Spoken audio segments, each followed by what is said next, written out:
are from Group C. We will explain synchronization. Okay, my name is Muhammad Tariq bin Yatiman. My name is Muhammad Waqi bin Syahrul Hussein.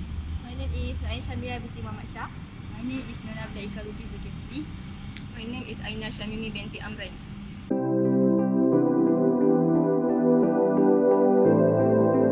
Process synchronization means sharing system resources by processes in such a way that concurrent access to shared data is handled, thereby minimizing the chance of inconsistent data.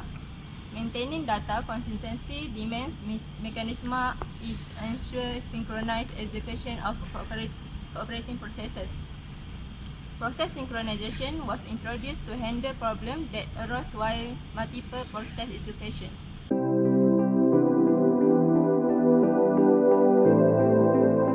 Critical section problem. A critical section is a code segment that accesses shared variable and has to be executed as an automation.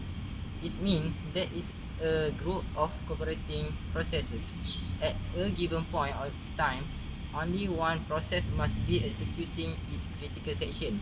If any other process also want to execute its critical section, it must wait until the first one finishes.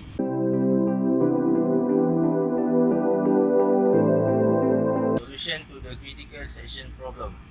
Any solution to the critical section problem must satisfy three requirements. Number one, mutual exclusion.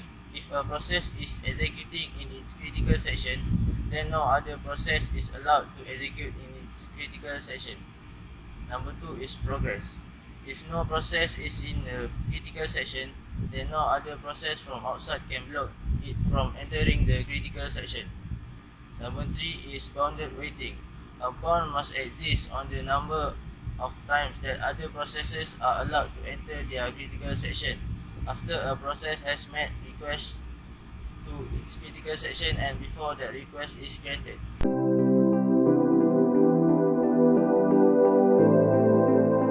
Synchronization hardware. Many systems provide hardware support for critical section code.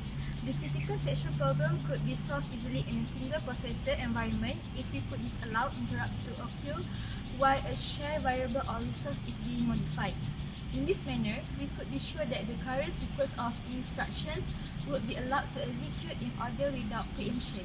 Unfortunately, this solution is not feasible in a multi-processor environment.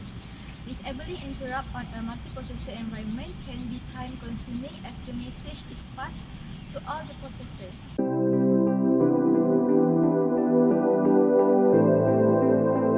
As the synchronization hardware solution is not easy to implement for everyone, a strict software approach called method was introduced. In this approach, in the entry section of code, a lot is acquired over the critical resource modified and used inside critical section, and in the exit section, that log is released. As the resource is locked, while a process executes in its critical section, hence no other process can access it.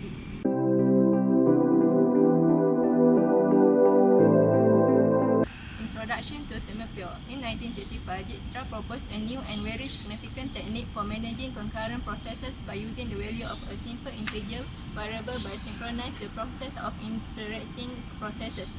This integer variable is called Semapure. So it is basically a synchronizing tool and is accessed only through two low standard automatic operation, wait and signal, designed by PS and VS respectively. In very simple words, Semapure is a variable which can hold only a non-negative integer value shared between all the threads with operation wait and signal. The classical definition of wait and signal are: wait, decrement the value of its argument as soon as it will become non-negative, greater than or equal to 1. Signal, increment the value of its argument as there is no more process block on the queue.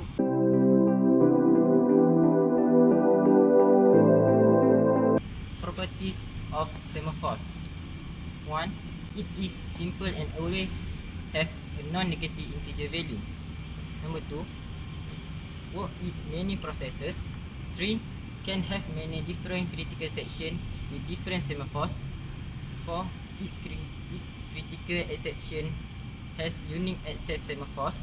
5, can permit multiple processes into the critical section at once if desirable.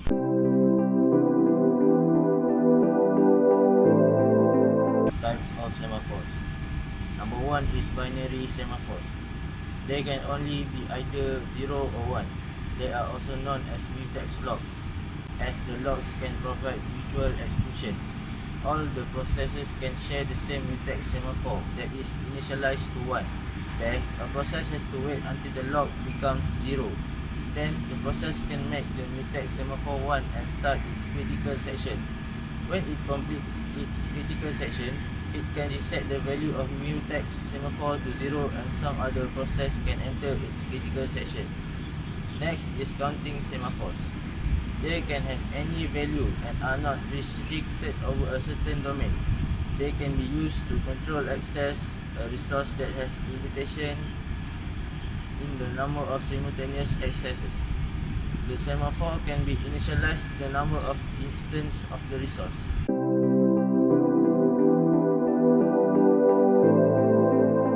Limitations of semaphores. First, priority inversion is a big limitation of semaphores.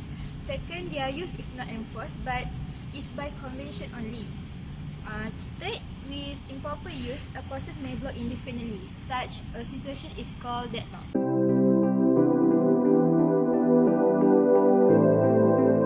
Classical problem of synchronization. In this tutorial, we will discuss about various classic problems of synchronization.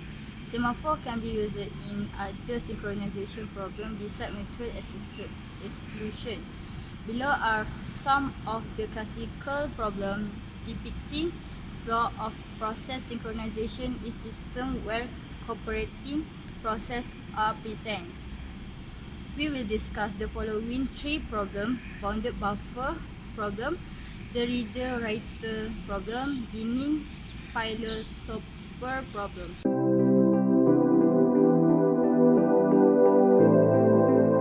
Bounded buffer problem. This problem is generalized in terms of the producer-consumer problem, where a finite buffer pool is used to exchange messages between producer and consumer processes. Because the buffer pool has a maximum size, this problem is often called the bounded buffer problem.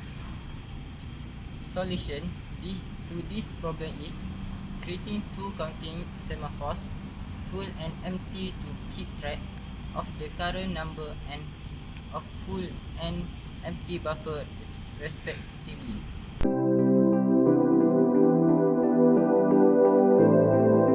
The reader-writer problem. In this problem, there are some processes called reader that only read the shared data and never change it, and there are other processes called writer who may change the data in addition to reading or instead of reading it. There are various types of reader-writer problem, most centered on relative priority of reader and writer.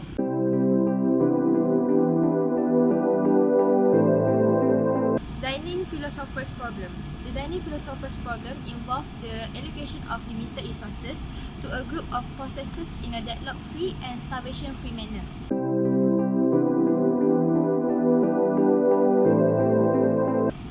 There are 5 philosophers sitting around a table in which there are 5 chopsticks and forks kept beside them and a bowl of rice in the center. When a philosopher wants to eat, he uses 2 chopsticks, one from their left and one from their right. When a philosopher wants to think, he keeps down both chopsticks at their original place.